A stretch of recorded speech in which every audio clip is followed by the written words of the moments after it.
Hi, hello guys. Let's start discussion on very important topic, which is a post-sanction credit monitoring of infrastructure loans. So, guys, we should understand first what is credit monitoring. Then we will move to the post-sanction monitoring. Before anyone go to the bank or the lender specifically go to the bank and request them for to give me the loan for some amount, so what the bank actually do for that? So bank will do the monitoring for that profile of that customer, KYC document or the appraisal of their the details, and then define how much the loan he or she eligible, and then they will issue the disbursement, or they will issue the loan payment later for that.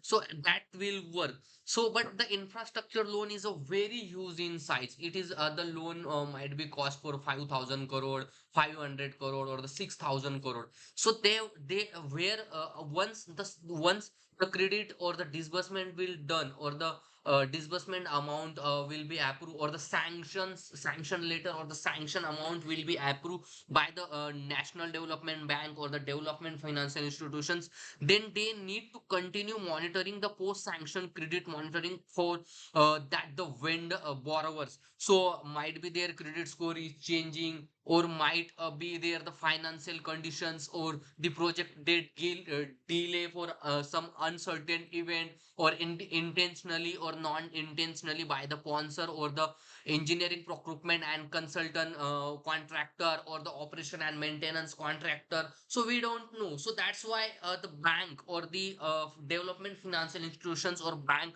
need to be post sanction credit monitoring is one of the important things, because the behavior or the earning capacity of the borrower might be get changes, and that directly and indirectly will affect on your the lending portfolio. So that's why we need to do the credit monitoring. So in the infrastructure credit monitoring, they have the certain processes or the certain stage that we need to complete step by step and get the final output for the vendor. So I'll explain you that thing in this video, guys, and that will definitely help you to get the job as a credit analyst, or the market risk analyst, or the post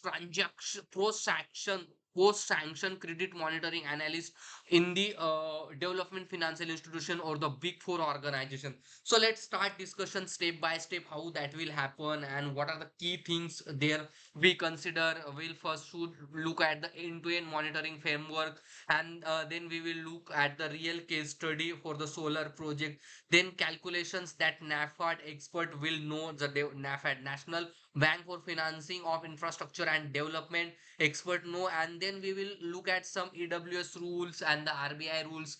Guys, you should know the early warning signals after the post sanction credit monitoring section is important. So let's start discussion on end-to-end monitoring framework, where the step-by-step monitoring stages will involve. So let's first thing is we need to be compliance with the CP and CS compliance. So CP CS compliance refer to fulfillment of the conditional procedure and the conditions subsequent in operator transactions such as funding, roads, migration, and acquisition. These conditions are crucial for ensuring legal compliance, risk mitigation, or risk management, and closing the transaction. So that's the things which the condition procedures is important, where the regulatory and statutory filing, due diligence, finding, approval, consent, and the consequences. And then the condition subsequent is the allotment and filing, post closing procedure, and the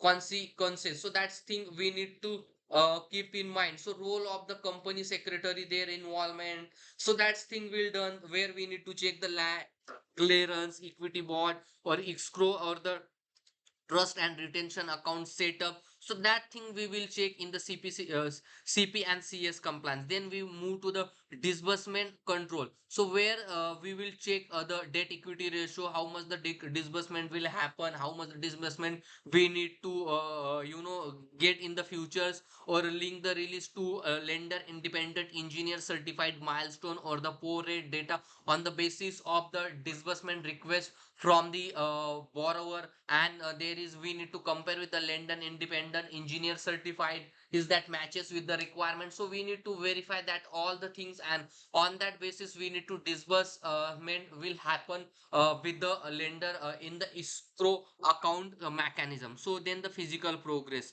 we need to track track of the EPC versus PERT and CPM chart and site visit drone report. So we need to do the physical progress, what are the actual progress and what are the expected progress we are defined in the PERT, and the where the PERT is stand for the program evaluation of review technique, and the CPM stand for the critical path method, are a network analysis technique used to plan and schedule the project. PERT is probabilistic, using 3 time estimation for uncertain R&D projects, and the critical path method is a op deterministic, use a single time estimation for projected construction and the cost size. So approaches is different. In the PERT we consider a 3 lines, optimistic or the pessimistic things, and the CPM is a simple line, most appropriate line. So that we need to verify in the physical progress. Then we will do the most important thing is a financial monitoring, and it is and the most important role, and your involvement is most here in the financial monitoring. So you should do the trust and retention account cash flows. You should check the debt service coverage ratio, cost overrun, or the debt service reserve account build up, how much the account are contained in the debt service reserve account, or how much the ratio of the debt service coverage ratio. That all things I cover in the next video. So guys, please look at that video and you will get understanding of the loan life coverage ratio, or the project life coverage ratio, or the debt service coverage ratio. So let's then the as an analyst or the post transaction monitoring, you need to review the EWS early warning signals and rating review of that with the lender independent engineer reports what that thing, and understand the structural thing of that the borrower. Then the 42 RBI signals there for the early warning signals, that you need to identify is that any signals in that the borrower will happenings. Then you need to do the special mention account thing, the special mention account 0, special mention account 1, and special mention account 2 tracking, and the you need to report that things, the CRILC reporting will happen if anything, the loan will not get defaulter, or the borrower might be defaulter. So that's thing you do. Then the covenant testing, so you need to test that debt service coverage ratio is greater than or equal to 2.5x of their the available cash flow available for the debt service divided by the principal and the interest paid by them within a year. So that service ratio we calculate for the year, and the loan life coverage ratio LLCR we calculate for the entire loan life. So where we consider the net present value of the uh, cash flow available for the entire life divided by the total debt service or total principal and interest we receive from. Then the we calculate the debt and equity ratio, ideal ratio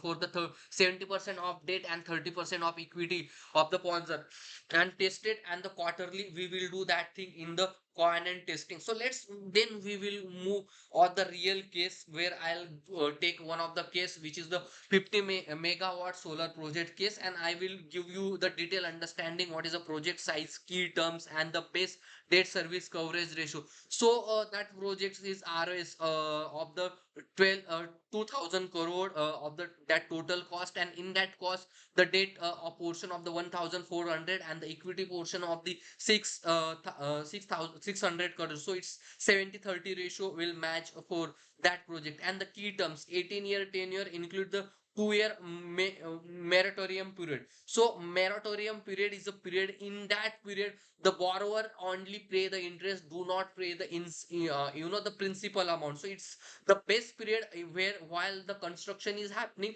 and that has allowed by the RBI for the national bank for the financial infrastructure and development bank. So they can do the moratorium period for the infrastructure development borrowers. Then the the date of the it's the most important thing, guys. The DCCO stand for the date of commencement of commercial operations, a critical milestone in a project finance and banking significantly when a project begin generating revenue, when the project start generating revenue, when actually that is in the production environment, and actually the use of that project or the purpose of that project gets satisfied. That is the DCCO. The date of commencement of commercial operation, it determine when the loan move from moratorium period to repayment, affect the asset class, NPA norms, and use by bank to track the project health. So where the different things will happen in the banking implementation, and the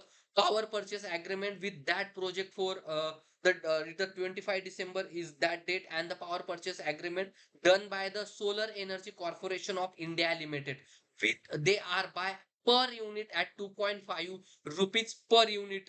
They will buy from that the sponsor, and the base case is the debt service coverage ratio should be at least to 1.25x, and the covenant should be greater than 1.2x, and the debt service coverage ratio one is quarterly. So debt service reserve account is 1 quarter. So in the 1 quarter principal and the interest should be stored in the debt service reserve account by the sponsor. So where we discuss on the disbursement, if physical 30% and equity 30% bought, so release the 420 crore debt, and while review the lender independent engineer certificate is mandatory for this thing.